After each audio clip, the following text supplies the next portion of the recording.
Bonsoir, bonsoir, bien-aimés dans le Seigneur, de partout où vous nous suivez. Bonjour pour d'autres, bonsoir pour d'autres encore.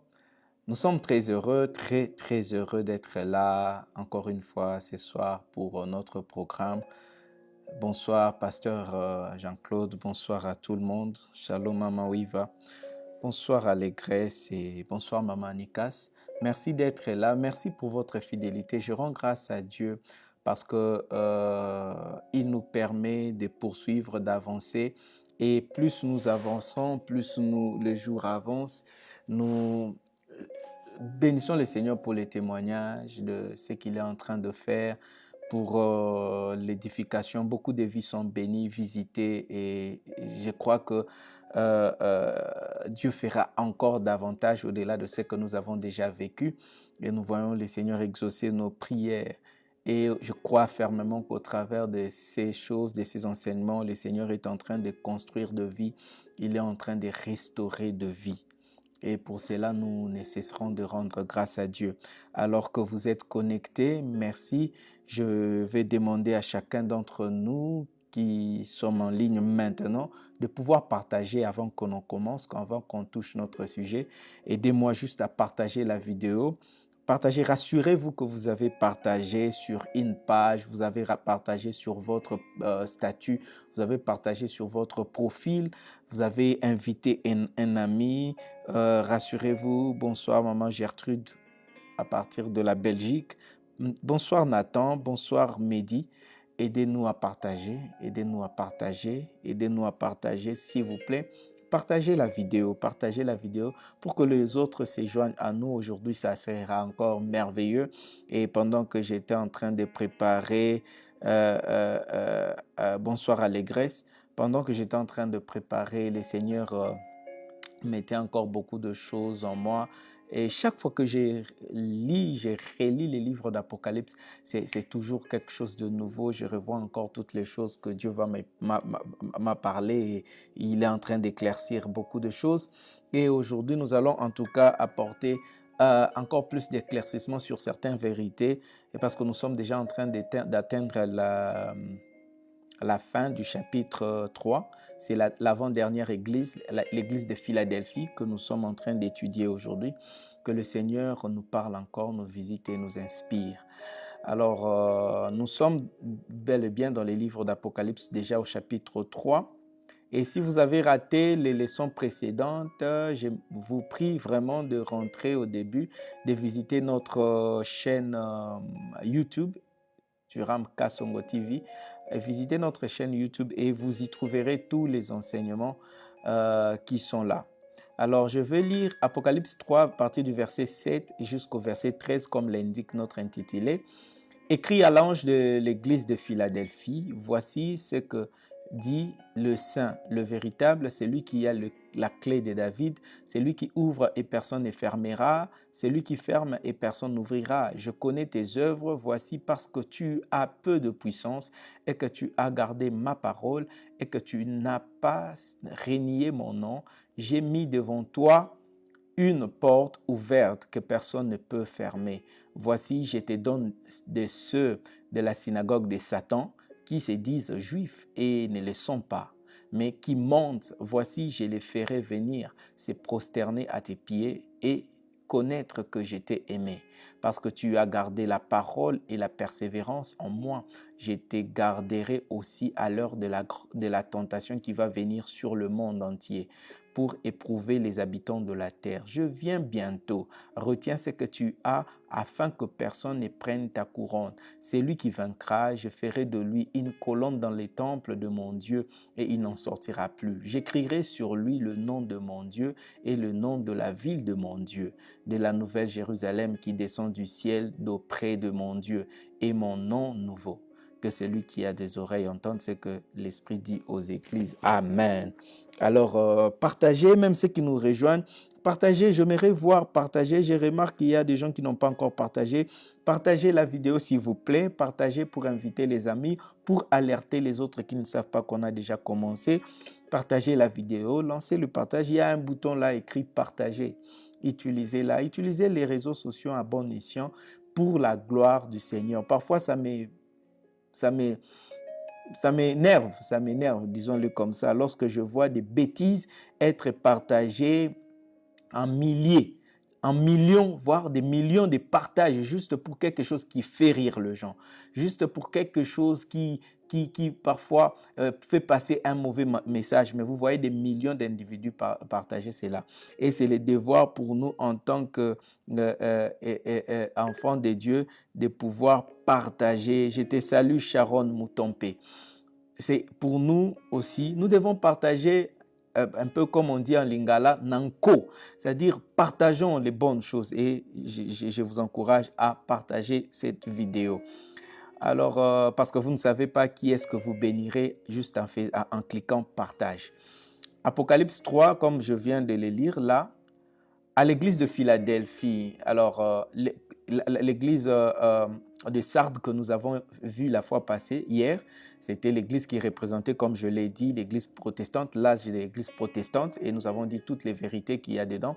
Et nous devons comprendre que de l'église protestante est sortie deux branches qui produisent les deux églises du temps de la fin, l'église de Philadelphie et l'église de Laodicée. Ce sont les deux églises qui sont sorties de l'église protestante, c'est-à-dire l'église pentecôtiste et l'église pentecôtiste, l'église évangélique qui sont sortis dedans. Et de cette église-là, il y a l'église de Philadelphie et en même temps, il y a l'église de Laodicée. L'église de Philadelphie représente ceux qui sont restés fidèles à la vérité de la parole de Dieu. Et Laodicée représente ceux qui se sont détournés de la vérité et qui se sont attachés au monde.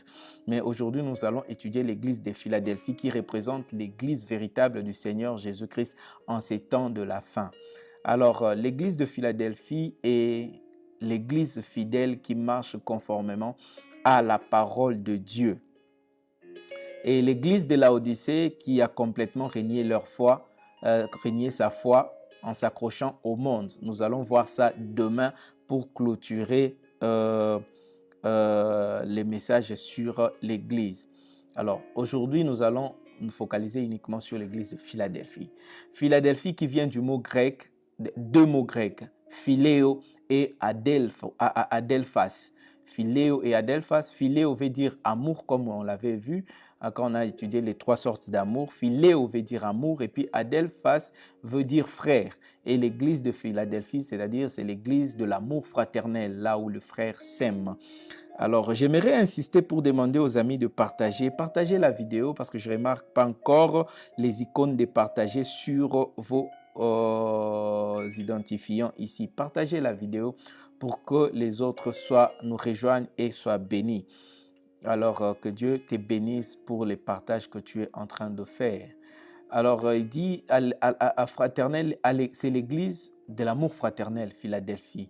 Donc, c'est un joli nom. L'église Philadelphie.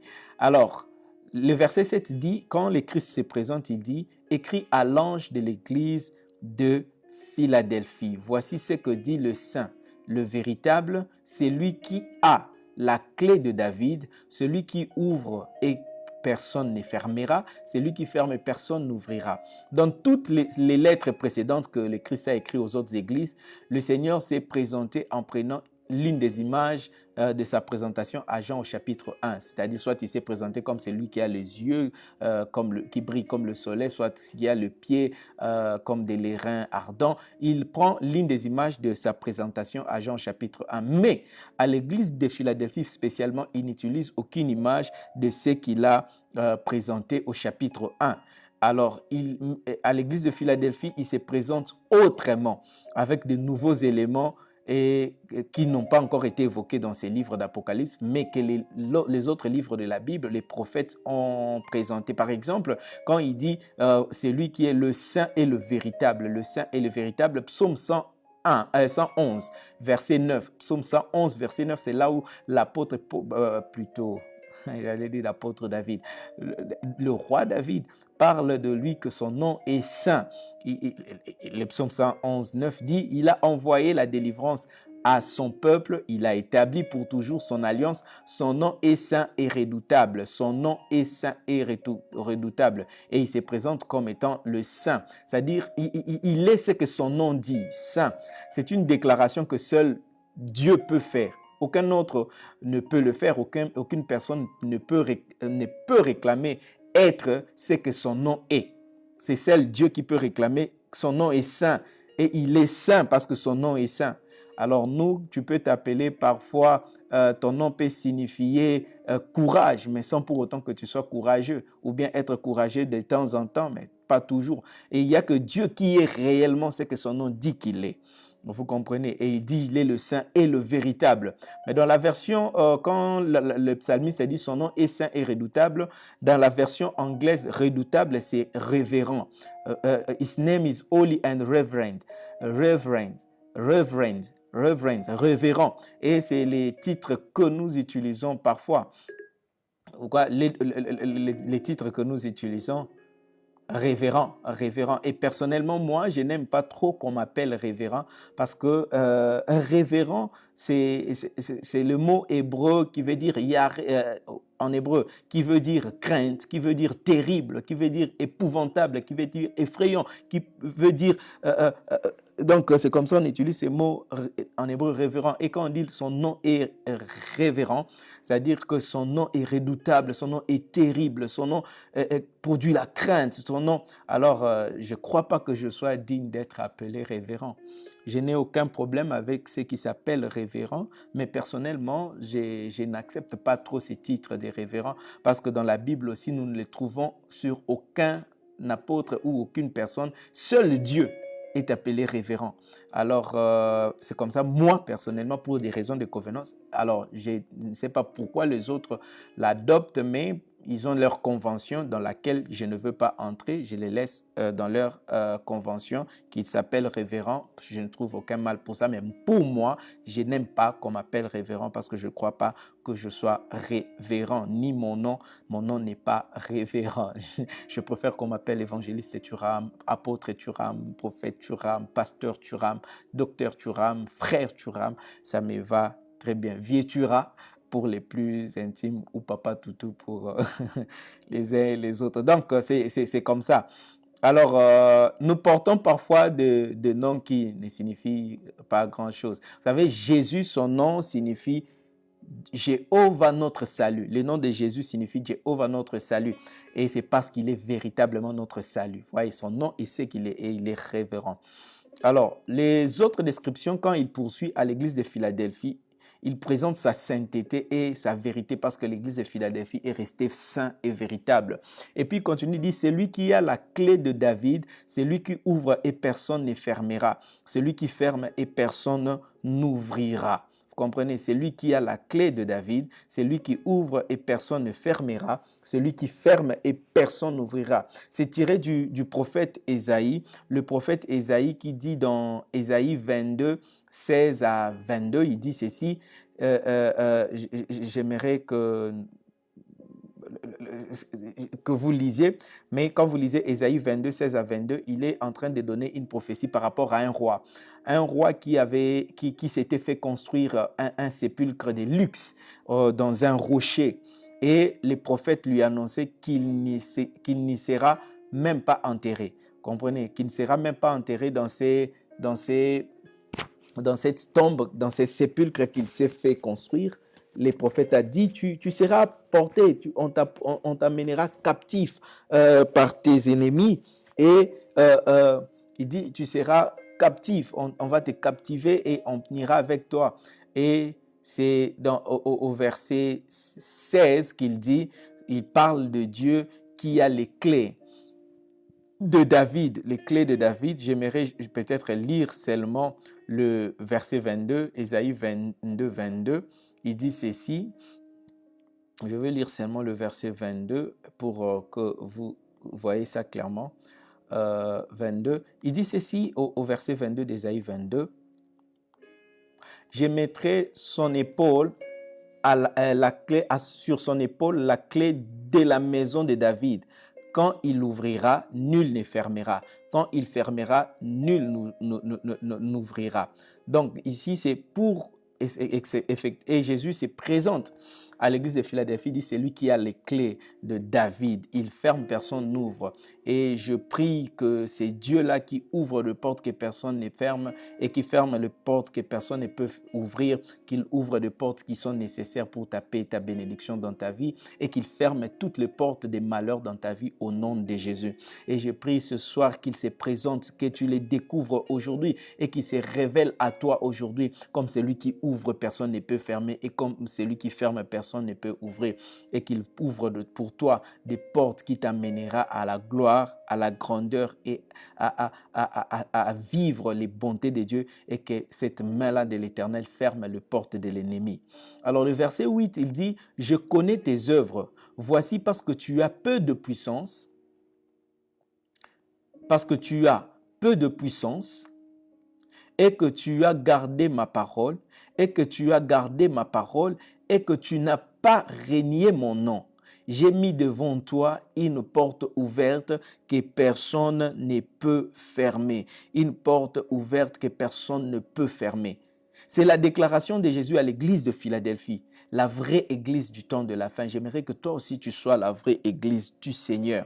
Le Seigneur a mis devant cette église, il dit, une porte ouverte que personne ne peut fermer. Et quelle est cette porte que le Seigneur a mis devant l'église de Philadelphie que personne ne peut fermer? Cette porte, mes frères et sœurs, c'est l'opportunité que Dieu a donnée à l'église d'annoncer et de proclamer l'évangile de Jésus-Christ. C'est-à-dire, à l'église de Philadelphie, le Seigneur a ouvert la porte de l'évangile. Excusez-moi, la porte de l'évangile, et personne ne peut fermer cette porte-là. Personne ne peut fermer cette porte-là. Il a ouvert une porte que personne ne peut fermer. La porte de l'évangile. Et cette église proclamera l'évangile jusqu'à la fin.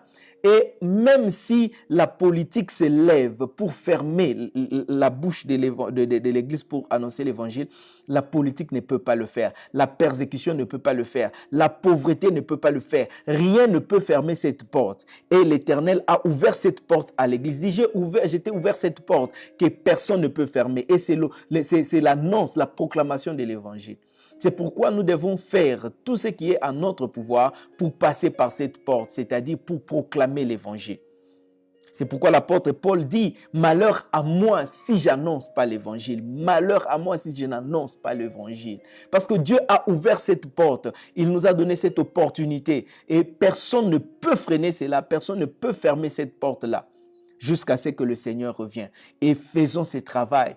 Gagnons les âmes et évangélisons. Dans Matthieu 16, 18, Jésus a déclaré, « Je bâtirai mon église et que les portes du séjour de mort ne prévaudront point contre elle. » C'est-à-dire, peu importe ce que l'enfer peut faire, peu importe ce que le monde peut faire pour freiner, pour fermer cette porte de l'évangile, ça ne se passera pas. Nous allons proclamer l'évangile jusqu'à la fin. Et j'aimerais qu'en cette saison, au travers de ces enseignements, que chacun d'entre nous, aujourd'hui, sache que cette porte est ouverte et que nous devons annoncer la bonne nouvelle aux nations. Le temps est là, la porte nous est ouverte. Nous devons savoir que la proclamation de l'évangile, c'est la proclamation de l'évangile qui détermine le retour de Christ. Ce n'est pas autre chose de la proclamation de l'évangile. Matthieu 24, 14. Cette bonne nouvelle du royaume sera prêchée dans le monde entier pour servir de témoignage à toutes les nations, alors viendra la fin. J'aime la version français courant, français courant qui dit « Cette bonne nouvelle du royaume sera annoncée dans le monde entier pour que les témoignages en soient présentés à tous les peuples. » Pour que les témoignages en soient présentés à tout le peuple. Et alors viendra la fin. C'est-à-dire la fin viendra, le Christ reviendra lorsque l'Église passera par cette porte. C'est pourquoi il a laissé cette porte. Il a dit, j'ai ouvert une porte. Il le déclare, il le dit avec confiance. Il dit, j'ai mis devant toi une porte que personne ne peut fermer. Et c'est le jour où nous passerons totalement par cette porte que le Christ viendra. C'est-à-dire le jour où nous finirons le travail, le jour où nous proclamerons l'évangile, le jour où nous atteindrons toutes les nations, c'est alors que la fin viendra. C'est pourquoi faisons le travail, donnons-nous le moyen qu'il faut pour prêcher l'évangile. Et puis il lui dit toujours au verset 9, il dit, tu as peu de puissance. C'est-à-dire l'église du Seigneur. Et vous allez remarquer que l'église de Philadelphie et l'église de Smyrne, ce sont les deux églises auxquelles le Seigneur n'a pas donné une seule reproche. Ce sont les deux églises du Seigneur qui sont restées fidèles. Et à cette église qui est fidèle, à cette église qui le craint, le Seigneur dit, il dit, tu as peu de puissance. Écoute ce qu'il dit, je connais tes œuvres, voici parce que tu as peu de puissance et que tu as gardé ma parole et que tu n'as pas renié mon nom, j'ai mis devant toi une porte ouverte. Malgré cette petite puissance, l'église de Philadelphie n'a pas abandonné sa foi, n'a pas perdu sa force et l'église de Philadelphie est restée fidèle. Peu de puissance, qu'est-ce que cela veut dire? L'église des Seigneurs, la vraie église, comment est-ce qu'elle peut encore avoir peu de puissance? Comment cela est-il vrai? Il y a un courant de pensée, pour ne pas dire un courant théologique, sinon ça va sembler comme si j'attaque les théologiens, je n'ai rien contre la théologie. Alléluia. Parce que c'est une science. Ce n'est qu'une science.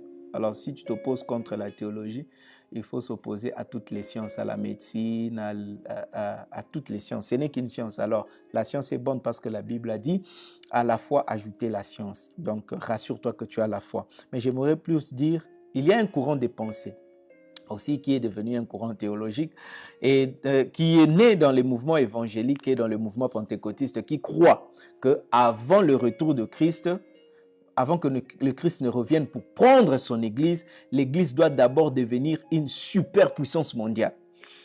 Je crois que vous avez déjà rencontré ça. Je crois que vous avez déjà entendu cette idée être prêchée aux églises différentes, peut-être du Odinshire, qu'avant le retour de Christ, l'Église deviendrait une superpuissance mondiale qui contrôlera tous les aspects de la vie en démontrant la puissance de Dieu de manière extraordinaire, en ayant le contrôle de l'économie, le contrôle de la science, le contrôle de la politique, le contrôle des arts. Et leur argument, c'est que si l'Église part avant d'avoir cette puissance-là, c'est comme si l'Église fuit parce que l'Église n'a pas pu, montrer sa puissance au monde. Excusez-moi. Et il y a ces courants théologiques-là qui dit que l'Église nécessairement, avant que Christ ne revienne, doit devenir une superpuissance contrôlée. Mais le Seigneur est en train de parler à cette Église, tu as peu de puissance, mais tu as gardé ma parole. Et ceux qui disent ça, ils s'appuient sur Romains 8, 19 qui dit « Aussi la création attend-elle avec un ardent désir la révélation des fils de Dieu. » Il dit « Il faut que le Fils de Dieu se révèle, que l'Église prenne le contrôle de la science, que l'Église prenne le contrôle de l'économie, que l'Église prenne le contrôle de la politique, que l'Église prenne le contrôle. » Mais cela n'est pas du tout biblique. L'Église ne deviendra pas une superpuissance dans le monde. Non. Mais le Seigneur dit, vous avez peu de puissance et cela suffit pour accomplir la mission. La puissance que Dieu nous a donnée, ce n'est pas pour autre chose si ce n'est d'accomplir la mission. Parce que Christ n'est pas venu pour que nous fassions une démonstration au monde juste pour faire la démonstration, mais Christ est venu pour que les âmes soient sauvées. La puissance qu'il nous a donnée et que l'Église a aujourd'hui est nécessaire et suffisante pour accomplir la mission. C'est pourquoi il dit, j'ouvre cette porte. Nous n'utilisons pas la puissance de Dieu pour prouver au monde je ne sais quoi. Nous n'utilisons pas la puissance de Dieu pour je ne sais quoi faire, mais nous utilisons la puissance que Dieu nous a donnée. C'est pour que les âmes soient sauvées, c'est pour que les hommes croient en lui. Alors, lorsque cela nécessite une guérison, la guérison se manifeste. Lorsque cela nécessite une bénédiction financière, cela se manifeste. Lorsque cela nécessite une résurrection de mort, cela c'est fait. Lorsque cela nécessite un miracle quelconque, cela c'est fait. Mais nous ne le faisons pas juste pour le fait de le faire. Vous comprenez un peu, c'est pourquoi la Bible déclare que l'évangile est une puissance. Vous comprenez? Et cette puissance-là, c'est Dieu qui détermine son opération. Nous marchons avec Dieu et là où c'est nécessaire, nous manifestons cette puissance. Et cette puissance-là, le Christ lui-même dit, c'est une petite puissance. Parce que si Dieu doit déployer toute sa puissance dans le monde, il déploie juste la puissance qui est nécessaire pour ces temps ici, pour la mission. Et lui-même appelle cela petite puissance. Et cette petite puissance suffit pour passer par la porte qu'il a ouverte pour nous et que personne ne peut fermer. Voilà pourquoi le Seigneur lui-même déclare dans Luc 18, verset 8, je lis, Luc 18, 8, « Quand le Fils de l'homme viendra, trouvera-t-il la foi sur la terre ?» Pourquoi? Parce que beaucoup sont en train d'attendre que l'Église devienne une superpuissance. Ils sont en train d'attendre que l'Église devienne, c'est-à-dire que l'Église devienne puissante économiquement, politiquement, scientifiquement, et tout ça, ils se disent, Christ ne peut pas venir avant que cela ne se passe. Et plus le temps avance, ils voient comme si l'Église est en train de devenir de plus en plus faible. Ils voient comment est-ce qu'aujourd'hui, par exemple, à l'occasion de Corona, on ferme les églises et personne ne dit rien. Aucun pasteur ne s'élève pour dire, ouvrez les églises. Vous êtes à la maison et ça montre comme si l'Église n'a pas de puissance. Non, ça ce n'est que l'apparence. L'Église est puissante, l'Église du Seigneur. Et ceux maintenant qui s'attendent au contraire, quand ils voient ça, leur foi, ils n'ont plus foi, ils perdent leur foi. Pourquoi? Leur foi n'est pas basée sur la parole de Dieu, mais sur la manifestation de Dieu.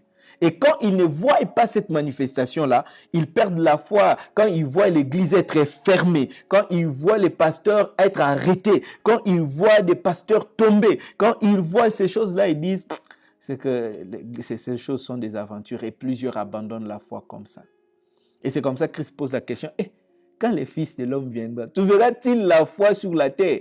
Parce que beaucoup n'acceptent pas cette petite puissance que le Christ a donnée à l'Église. Ils veulent voir plus que cela afin de croire. Non, mon frère, que ta foi dans le Seigneur ne soit pas en fonction de ce que tu vois en termes de manifestation de Dieu, mais que ta foi soit basée sur la parole. Crois à la parole de Dieu, accepte la parole de Dieu, vis par la parole de Dieu. Même quand la mort peut frapper, même quand la pauvreté peut être là, la parole de Dieu demeure vraie. Et ce n'est que ceux qui se reposeront sur la parole qui seront trouvés avec la foi. Et vous comprenez un peu, ne t'attache pas aux miracles, ne t'attache pas aux richesses, ne t'attache pas au matériel, ne t'attache pas aux manifestations de Dieu pour croire en Dieu. Crois en Dieu et tu verras toutes ces manifestations. Si tu crois en Dieu sur base de sa parole, la confiance que tu as, tu acceptes sa parole, c'est alors que tu verras ces manifestations-là et tu béniras le nom du Seigneur. Tu verras la guérison, tu verras le miracle, tu verras les manifestations de Dieu. Et même quand tu ne verras pas ça, ta foi ne sera pas ébranlée comme Shadrach, Meshach et Abednego. Ils ont dit, même si le Seigneur ne nous délivre pas, nous n'allons pas nous prosterner. Vous comprenez un peu la foi basée sur la confiance totale en Dieu en espérant le royaume qui est en train de venir. Mais ceux-là qui se basent sur les manifestations, le Seigneur se pose la question, est-ce qu'il trouvera la foi sur la terre? Et au verset 7 de Luc 18 que nous venons de lire, verset 7, il dit ceci, « Et Dieu ne fera-t-il pas justice à ses élus qui crient à lui nuit et jour et ne tardera-t-il pas à leur regard? » C'est-à-dire, il dit, Dieu ne fera-t-il pas justice à ses élus qui crient à lui nuit et jour? Ce qui fait que parfois pour que Dieu agisse, il faut que nous crions, nous crions, nous crions. Et il y a de ceux-là qui trouvent le fait de beaucoup crier, de pleurer dans la prière, de passer beaucoup de temps de pleurs, comme si Dieu n'agit pas et ils abandonnent la foi. Non, c'est-à-dire le Seigneur sait, nous devons prier et ne jamais abandonner, même quand nous ne voyons rien. Parce qu'au final, il s'élèvera, même le dernier.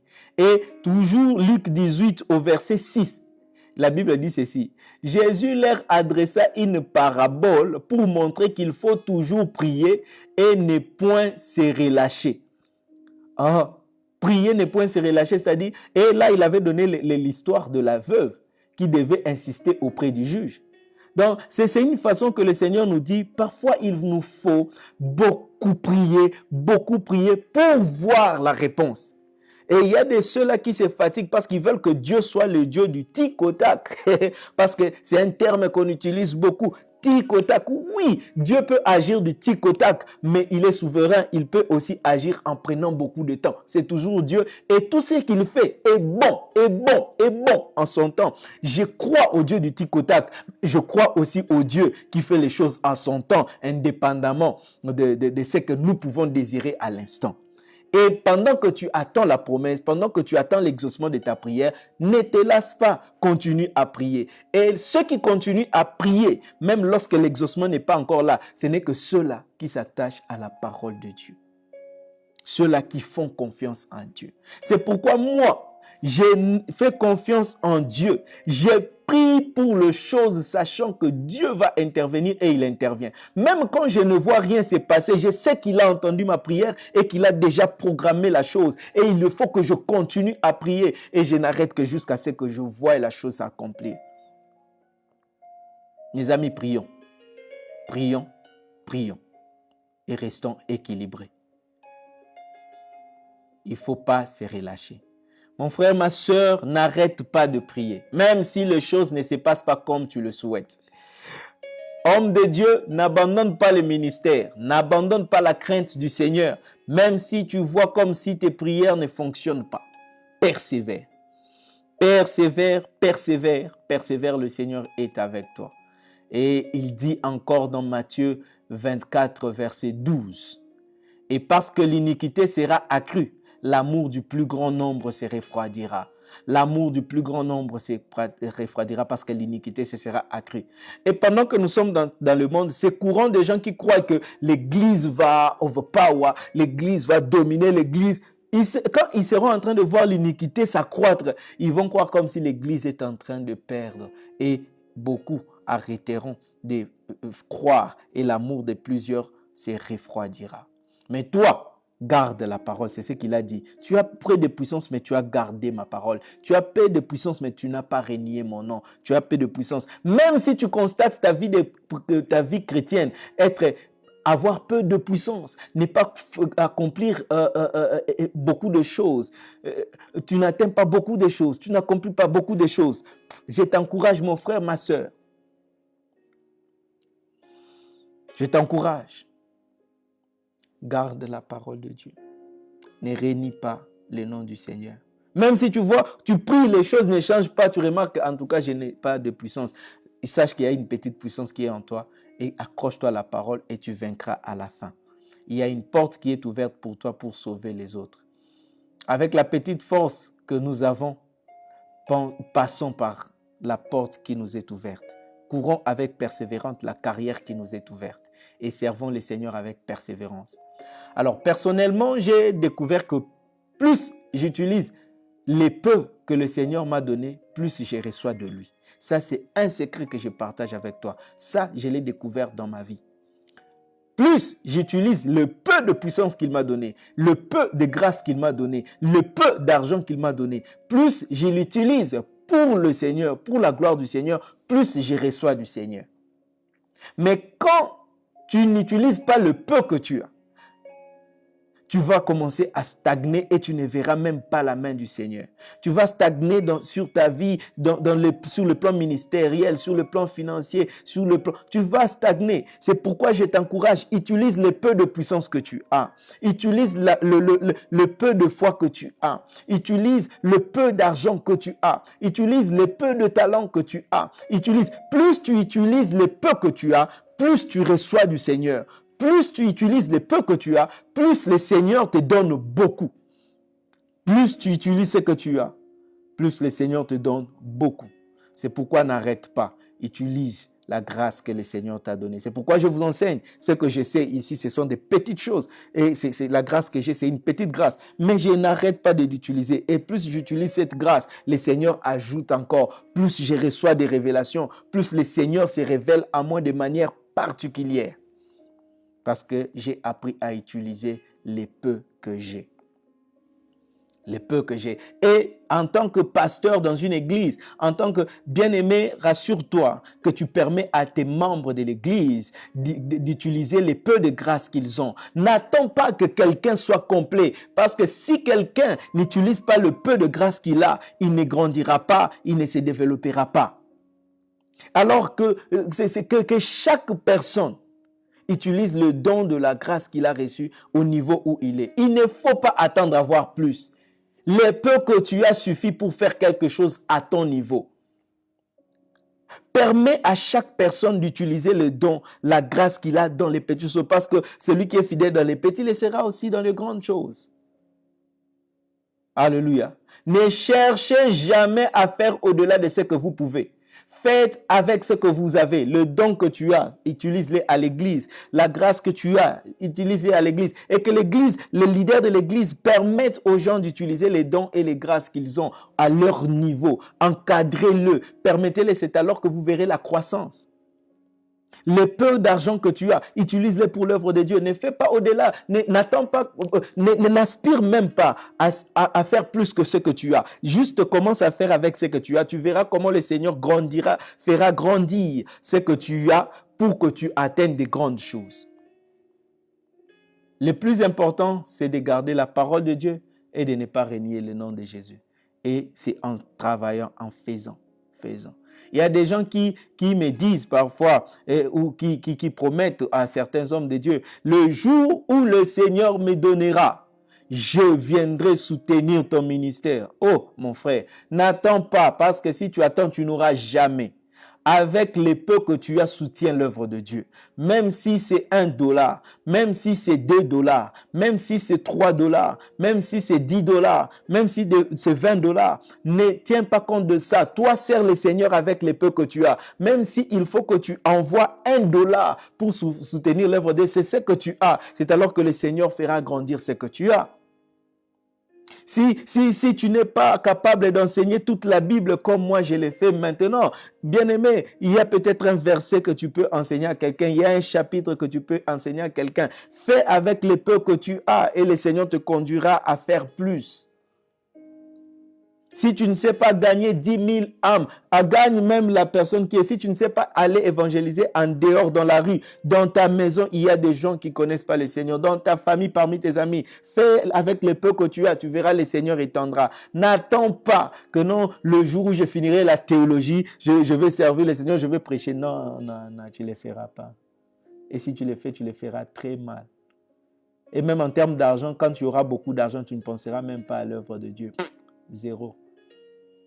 Alléluia. Soyons fidèles dans les petites choses. Le monde a cherché depuis des siècles à combattre la Bible, cherchant à montrer qu'il y a des contradictions pour que les hommes n'y croient pas. Parce que la force de l'église de Philadelphie, c'est quoi? Elle est restée à la parole et elle n'a pas régné Christ.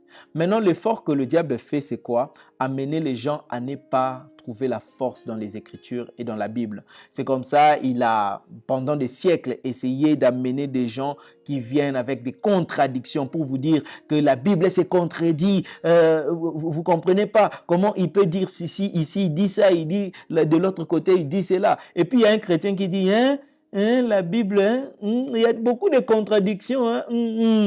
Et puis toi, tu crois à cela. Et ça, ce sont les tentatives. Mais malgré que le diable a fait ça des siècles, la Bible est restée toujours les livres les plus lus et les plus crus dans le monde entier. La parole de Dieu. Le diable connaît la puissance lorsqu'on s'appuie sur la parole. Malheureusement, il y a des chrétiens aujourd'hui qui parfois s'appuient sur les déclarations de ceux qui combattent les Écritures. La Bible est compliquée. Tu t'appuies sur ce que la Bible embrouille les gens. Ça, ce sont les païens et ceux qui combattent les Écritures qui disent ça. C'est pourquoi beaucoup de chrétiens ne lisent même pas la Bible, même les livres d'Apocalypse. Beaucoup de chrétiens ne lisent pas le livre d'Apocalypse parce qu'ils disent c'est un livre qui a beaucoup de choses compliquées. Ce sont les ennemis de la parole de Dieu qui disent ça pour que les gens ne s'attachent pas. Mais l'église de Philadelphie s'est attachée à la parole. Maintenant, la question est, j'aimerais vous poser une question, posez-vous celle-là, c'est quoi? Si tu veux avoir des informations au sujet de quelqu'un, tu vas poser la question à ses amis ou bien à ses ennemis?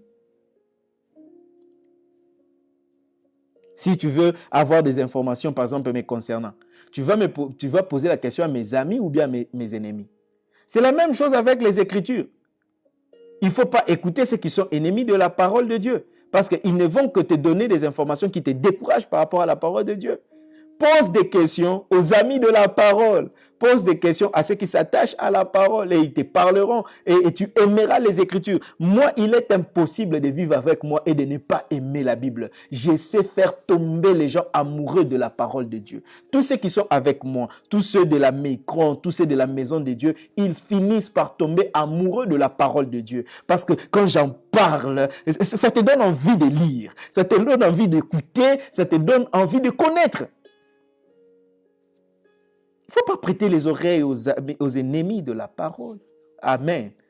Malheureusement, beaucoup de personnes connaissent Jésus et la Bible sur base de ce que ses ennemis disent sur lui et sur la Bible. Non, non, non, non. Viens nous écouter les amis de Christ. Viens nous écouter les amis de Jésus-Christ. Nous te parlerons de lui et tu vas l'aimer. Viens chez nous les amis de la parole. Nous te parlerons de la parole et tu vas aimer la parole.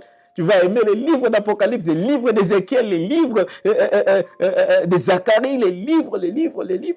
Tu vas aimer, Isaïe, tu vas aimer. Tu vas aimer les livres de Cantiques, tu vas aimer. C'est pourquoi, avant de débattre avec quelqu'un sur les Écritures ou sur le Seigneur, je leur demande toujours de me dire la source de leurs informations. Quand je discute avec quelqu'un, je dis toujours, quelle est la source de ton information? J'aimerais d'abord savoir d'où est-ce que tu tires ces informations que tu veux défendre, ces idées que tu veux défendre.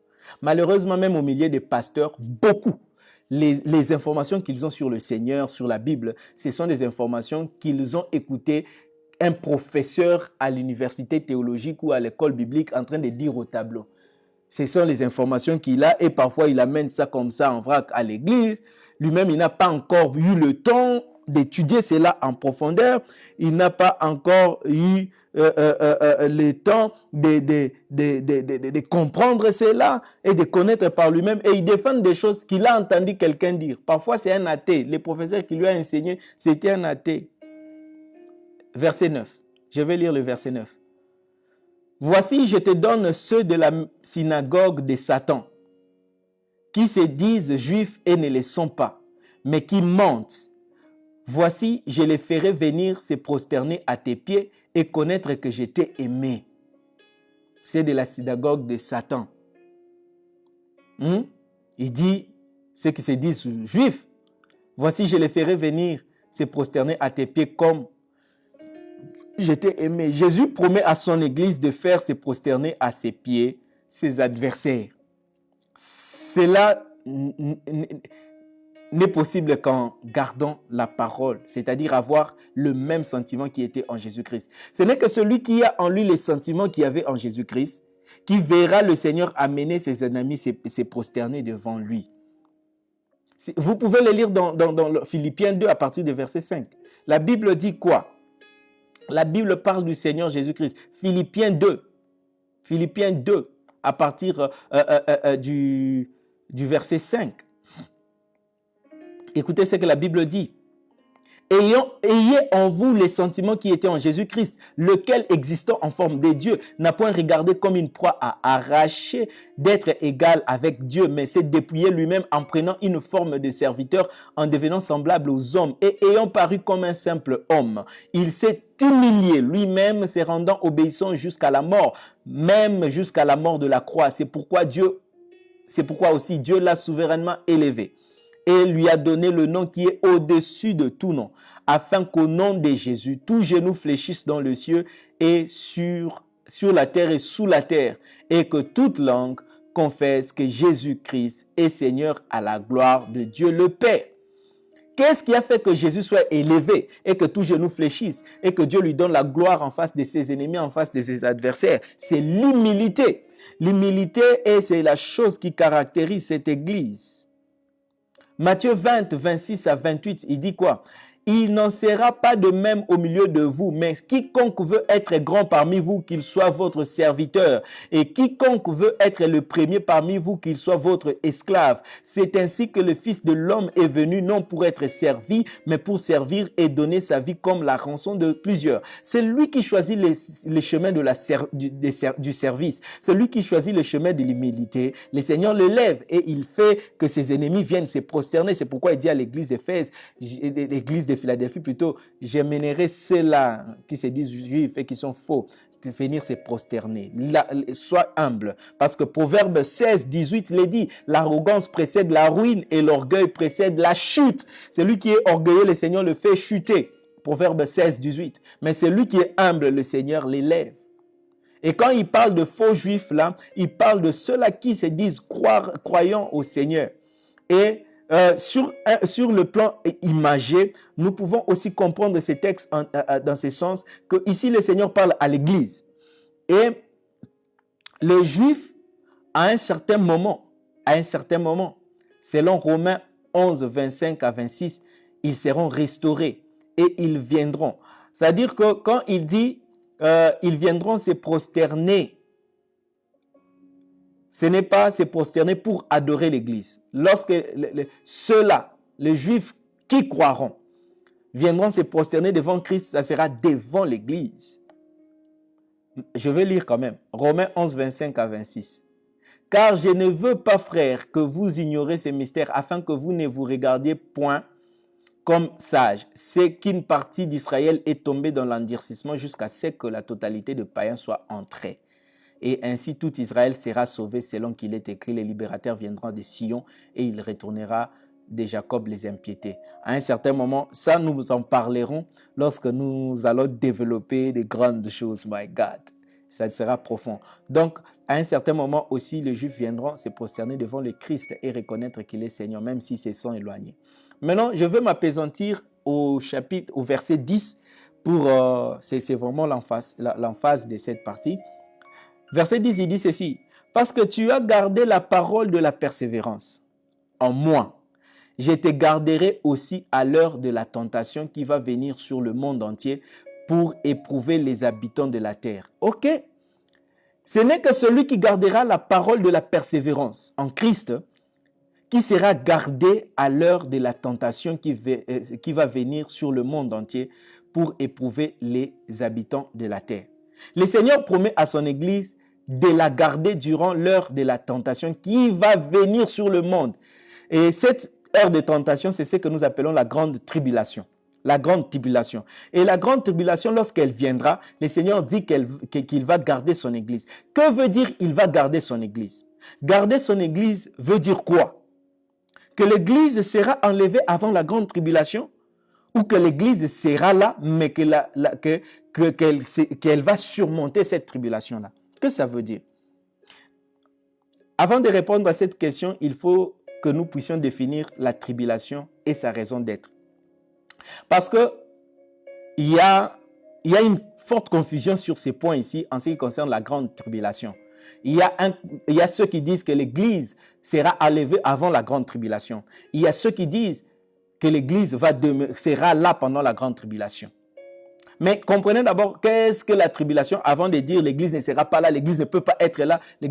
Et comprenez qu'il faut faire la différence entre la tribulation et le moment où le Seigneur sera en train de juger le monde, quand le Seigneur sera en train de frapper les impiétés. Mais avant d'arriver, c'est là de conclure si l'Église sera là pendant la tribulation ou non. Parce que c'est une étude où nous entrerons en profondeur dans les leçons qui suivent. Mais aujourd'hui, je vous donne déjà de la lumière sur ça. Est-ce que l'Église sera à la tribulation ou l'Église sera enlevée avant la tribulation? D'abord, étudions, c'est quoi la tribulation? Que veut dire tribulation? Comme je l'avais déjà expliqué, tribulation vient du mot tribulium, une pierre qui servait à moudre les bleus, c'est-à-dire à dégager les écorces pour que les bleus soient purifiés. Donc la tribulation, c'est pour, comme il est dit ici, qui viendra dans le monde pour éprouver. La tribulation, c'est pour éprouver. Qu'est-ce que veut dire éprouver? Le terme qui est utilisé dans la Bible, c'est pour raffiner. Vous comprenez un peu? Raffiner. Alors la tribulation ne vient pas pour détruire, mais pour raffiner. Mais pour quelle raison maintenant l'Église doit être absente ou pour quelle raison l'Église doit être présente? Gédéon, quand le Seigneur parlait à Gédéon, lorsque Gédéon a fait les recrutements, et le Seigneur a dit à Gédéon, amène les militaires dans la rivière pour qu'ils boivent. Et le terme que le Seigneur a utilisé, c'était pour éprouver. Pour éprouver ceux-là qui faisaient partie de son armée, afin que les incapables soient ôtés, les indignes soient ôtés. Et pour raffiner l'armée, quand Gédéon a amené ces gens-là à la rivière, et il en a gardé que 30. La tribulation, son rôle, c'est pour éprouver, c'est-à-dire raffiner, faire la sélection. L'apôtre Paul utilise ces termes pour parler du mariage dans 1 Corinthiens 7, 28. Lorsque l'apôtre Paul parle du mariage, il utilise le mot tribulation. Il dit ceci, si tu t'es marié, tu n'as point péché. 1 Corinthiens 7, 28. Et si la Vierge s'est mariée, elle n'a point péché. Mais ces personnes, c'est-à-dire ceux qui sont mariés, auront des tribulations dans la chair. Et je voudrais vous les épargner. C'est-à-dire, l'apôtre Paul confirme que ceux qui se marient auront les tribulations. Qu'est-ce que veut dire tribulation, c'est quoi? C'est-à-dire, ce sont des épreuves qui viennent pour raffiner, pour, rendre meilleur, pour éprouver. Pour éprouver.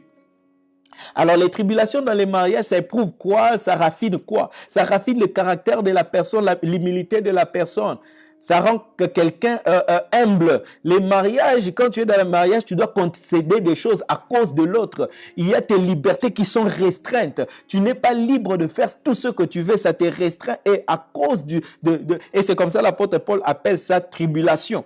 Les tribulations, c'est-à-dire quoi? C'est pas facile, mais cela te permet de devenir un homme accompli. Un père responsable, un homme responsable, un homme qui ne se livre pas à tous ses désirs, un homme qui ne se livre pas à tous les plaisirs qu'il veut à cause du conjoint. Et l'apôtre Paul dit, ceux qui se marient connaîtront des tribulations. Est-ce pour autant le mariage est mauvais? Non. Est-ce que ces tribulations sont mauvaises? Non. C'est bon parce que ça raffine, ça travaille le caractère, ça travaille la personne. Vous voyez le sens du mot tribulation? Donc si déjà dans les mariages, Dieu permet que nous passions des tribulations. Jésus était encore très précis au sujet de la grande tribulation dans Luc 21, 11 à 13. Luc 21, 11 à 13. Écoutez ce qu'il dit. Ici, c'est le Seigneur lui-même qui parle. Luc 21, 11 à 13. Il dit ceci. Il y aura de grands tremblements de terre.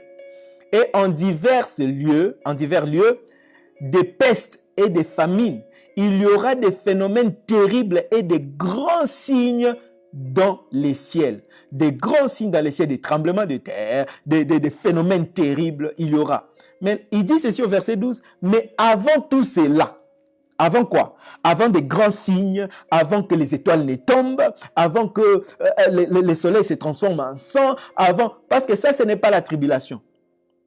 Avant cela, le Seigneur maintenant parle de la tribulation au verset 12. Il dit ceci, on mettra la main sur vous et l'on vous livrera aux synagogues. On vous jettera en prison, l'Église. On vous mènera devant des rois et devant des gouverneurs à cause de mon nom. Cela vous arrivera pour que vous serviez de témoignages. Pour que vous serviez de témoignages. Des témoignages comment? Ça veut dire que le Seigneur permettra que l'Église soit là pendant la tribulation. La tribulation ne concerne pas les païens. La tribulation, c'est une épreuve pour l'Église. Afin qu'il dit ça au verset 13, cela arrivera pour que vous serviez des témoignages. Témoignages comment? Lors du jugement des païens, lorsque ceux-là qui seront en enfer diront, Seigneur, c'était difficile de croire avec tout ce qui est arrivé. Il y avait les enfants à nourrir, il y avait tout ça. Mais le Seigneur lui montrera maintenant les chrétiens comme modèle, dira, eux aussi, ils étaient là pendant que le diable vous oppressait. Pendant que les difficultés venaient, pendant que les fouets étaient là, pendant que la prison était là, pendant que la mort était là. Mais eux, ils ont tenu. Et ça sera le témoignage pour que eux soient jugés sévèrement et qu'ils aillent en enfer. La tribulation ne viendra pas pour détruire l'église, non. La tribulation viendra à l'église. L'église sera éprouvée pendant ces temps de tribulation. Et après cette souffrance-là, l'église sera enlevée et c'est alors que les grands signes vont commencer au ciel. Les étoiles tomber, le Seigneur va commencer maintenant. Un quart de la terre tombe par là. C'est comme ça, il est dit. Je répète la lecture pour que vous compreniez encore. Il y aura des grands tremblements de terre. Et en divers lieux, des pestes et des famines. Il y aura des phénomènes terribles et des grands signes dans les ciels. Mais avant tout cela, donc la tribulation, c'est la période qui vient avant tous ces phénomènes-là. Et c'est la période où le monde commence à persécuter l'église. C'est la période où l'église commence à être, on tue les pasteurs, on tue les chrétiens, on vous enferme et tout ça. Et pendant la grande tribulation, il n'y aura pas la marque de la bête. On va comprendre ça parce que la marque de la bête arrive après le départ de l'église. Où le diable commence, c'est-à-dire la force de l'église qui maintenait le diable, les forces du diable à agir, l'église sera partie. Quand l'église sera partie, c'est alors que le diable va gouverner avec liberté et il va implémenter cette marque de la bête. Et c'est en ce moment-là aussi que le Seigneur va commencer à frapper la terre par des signes terribles jusqu'à la guerre d'Armageddon. Aujourd'hui, j'ai voulu juste donner une image, mais au fur et à mesure nous évoluerons, à partir du chapitre 4, vous allez comprendre beaucoup de vérités. Le Seigneur le confirme que l'Église sera là pendant le temps de tribulation. Parce qu'on a mal utilisé beaucoup de termes. Apocalypse 2.10. Apocalypse 2.10. Écoutez ce qu'Apocalypse 2.10 dit. Ne crains pas, parlant à l'église de Smyrne, une église qui n'a eu aucune reproche du Seigneur, une église qui est restée fidèle au Seigneur, une église qui n'a pas péché contre le Seigneur. Écoute ce que le Seigneur Jésus lui dit. Ne crains pas ce que tu vas souffrir. Voici, le diable jettera quelques-uns de vous en prison, afin que vous soyez éprouvés. C'est ça, le rôle de la tribulation, pour être éprouvé. Et vous aurez une tribulation de 10 jours. Le Seigneur dit à son église, vous aurez une tribulation de 10 jours. Et puis toi, tu vas dire que l'église ne sera pas là lors de la tribulation. Mais quelle Bible tu lis? Et la plupart des gens qui disent que l'église ne sera pas là lors de la tribulation, ce sont des gens qui ont entendu parler de ça, mais qui n'ont jamais fait une étude profonde de la Bible et qui ne se sont pas agenouillés pour demander au Saint-Esprit de leur expliquer, de leur éclairer cela. Je mets quiconque à défi parce que j'ai essayé souvent de parler avec des pasteurs, de discuter avec ceux-là qui croient que l'église ne sera pas là lors de la tribulation. La plupart, ils ont reçu ces informations-là de leur théologie qu'ils ont appris. Quelqu'un leur a parlé de ça. Mais il n'est jamais allé lui-même chercher dans la Bible, sonder les Écritures avec l'aide du Saint-Esprit ou bien demander cela au Saint-Esprit parce que le Saint-Esprit parle. Et Jésus lui-même dit à son église, voici le diable jettera quelques-uns de vous en prison. Une église qui n'a pas péché, une église qui marche dans la sainteté, une église qui craint le Seigneur. Mais le Seigneur permet que le diable les jette en prison, il dit, afin que vous soyez éprouvés. Et vous aurez une tribulation de 10 jours. Et puis il dit quoi? Sois fidèle jusqu'à la mort et je te donnerai la couronne de vie. Sois fidèle jusqu'à la mort. Donc, nous allons souffrir pour Christ, nous serons éprouvés, mais cela nous rendra meilleurs. Et nous comprendrons bien comment les événements se succéderont pendant la grande tribulation, dans les leçons qui viennent. Donc, enlevez déjà cette confusion-là parce que les Écritures sont claires là-dessus. Il n'y a aucun doute à faire. C'est la mauvaise compréhension et les gens qui racontent des choses qu'ils ont écoutées simplement d'autres affirmer. Un homme de Dieu digne de ce nom ne peut pas faire ça. Ne véhicule pas les informations que tu as entendues sans que tu n'aies vérifié, étudié les Écritures et que sans que tu n'aies aussi pris le temps de prier le Seigneur pour qu'il te révèle et qu'il t'éclaire. C'est pourquoi quand j'enseigne, je m'assure de vous donner tous les textes, même certains qui se semblent contradictoires, afin que vous voyez que je ne parle pas de mon propre chef, mais je parle dans la révélation et suivant les Écritures. Je viens bientôt, verset 11. Je viens bientôt. Retiens ce que tu as afin que personne ne prenne ta couronne. Retiens ce que tu as afin que personne ne croie ta couronne. Cette déclaration du Seigneur confirme ce que nous avons enseigné sur le jugement dernier. C'est-à-dire qu'il y a des gens qui perdront leur couronne simplement parce qu'ils n'ont pas accompli la mission.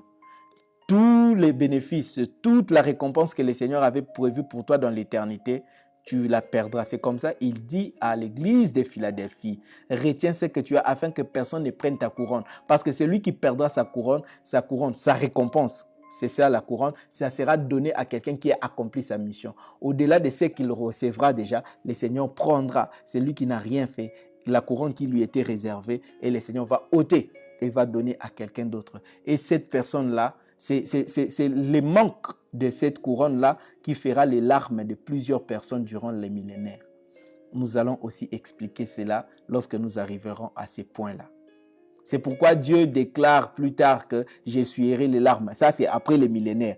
Il dit dans le chapitre 21, j'essuierai leurs larmes. Et parmi les raisons qui feront couler les larmes de certains pendant la période du millénium, c'est le fait d'avoir perdu la couronne. Et il y a beaucoup de choses que je vais expliquer lorsqu'on va arriver là. Le verset 12. Celui qui vaincra, je ferai de lui une colonne dans les temples de mon Dieu. Et il n'en sortira plus. J'écrirai sur lui le nom de mon Dieu et le nom de la ville de mon Dieu, de la nouvelle Jérusalem qui descend du ciel d'auprès de mon Dieu et mon nouveau nom. Il dit, je ferai de lui une colonne dans la maison de mon Dieu. 1 Pierre 2, 5, l'apôtre Pierre dit, et vous-même, 1 Pierre 2, 5, et vous-même, comme des pierres vivantes, édifiez-vous pour former une maison spirituelle, un saint sacerdoce, afin d'offrir des victimes spirituelles agréables à Dieu par Jésus-Christ. Vous savez, le confinement nous a permis de bien comprendre les concepts de la maison spirituelle. Nous sommes des pierres vivantes qui constituent la maison de Dieu, qui constituent la maison spirituelle de Dieu. Et ce confinement est venu mettre cela en exergue parce que nous ne nous réunissons plus dans les bâtiments, nous ne nous réunissons plus. Maintenant, nous nous rendons compte que l'église du Seigneur, ce n'est pas le bâtiment. L'église du Seigneur, ce sont les enfants de Dieu et partout où nous sommes. Alléluia. C'est pourquoi ça, ce n'était qu'un test. It was just a test. It was just a test. Ça, ce n'est qu'un test. Mais les grandes choses sont en train d'arriver. Et que ces tests ici nous apprennent. J'ai vu maintenant certains pasteurs se rattraper, commencer à enseigner des petites choses. Ils ont remarqué que ces choses-là faisaient défaut dans les chrétiens. Les chrétiens ne savaient pas prier à la maison. Les chrétiens ne savaient pas faire des cultes à la maison. Les chrétiens ne savaient pas étudier la Bible à la maison. Les chrétiens ne savaient pas se prendre en charge. Maintenant que l'église est fermée, ils ne viennent plus. Ah, on sait qu'on a compris. Et gloire à Dieu parce qu'on a compris. Et maintenant, nous essayons d'aider les chrétiens à connaître la parole par eux-mêmes. Peut-être si le confinement n'était pas, peut-être tu n'allais pas avoir l'opportunité d'apprendre ces choses que tu as apprises. Gloire à Dieu qui l'a permis et tire-en les bénéfices. Parce que ce qui viendra après, ça sera pire que les confinements. Alors prépare-toi. Prépare-toi. Et que chaque pasteur, chaque homme de Dieu comprenne et se focalise sur l'essentiel quand les choses retourneront à la normale. Et nous espérons que cela viendra un jour. Maintenant, dans ce texte, il lui parle de 3 noms. Il dit, je lui donnerai le nom de Dieu, les noms de la ville de Dieu et mon nom nouveau, le nouveau nom de Jésus-Christ. Donc, ceux qui arriveront à la fin, ils connaîtront le nom de Dieu. Je suis. Il fera connaître le nom de Dieu parce qu'aujourd'hui, nous le connaissons seulement sous le nom de Je suis. Tantôt, il est Jéhovah Jireh, Jéhovah Shammah. Mais quel est véritable dans son nom, nous connaîtrons et le Seigneur fera connaître cela aux élus. Il fera connaître le nom de la ville de Dieu. Il fera connaître le nom. Actuellement, nous l'appelons Nouvelle Jérusalem, mais ce n'est pas son nom.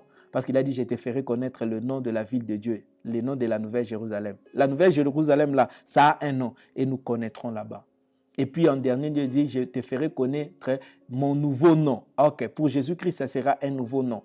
Le Seigneur Jésus-Christ, après le millénium, il portera un autre nom. Il portera un autre nom. Pourquoi? Parce que le nom de Jésus signifie Jéhovah est mon salut. Dieu est mon salut. Le Dieu qui sauve.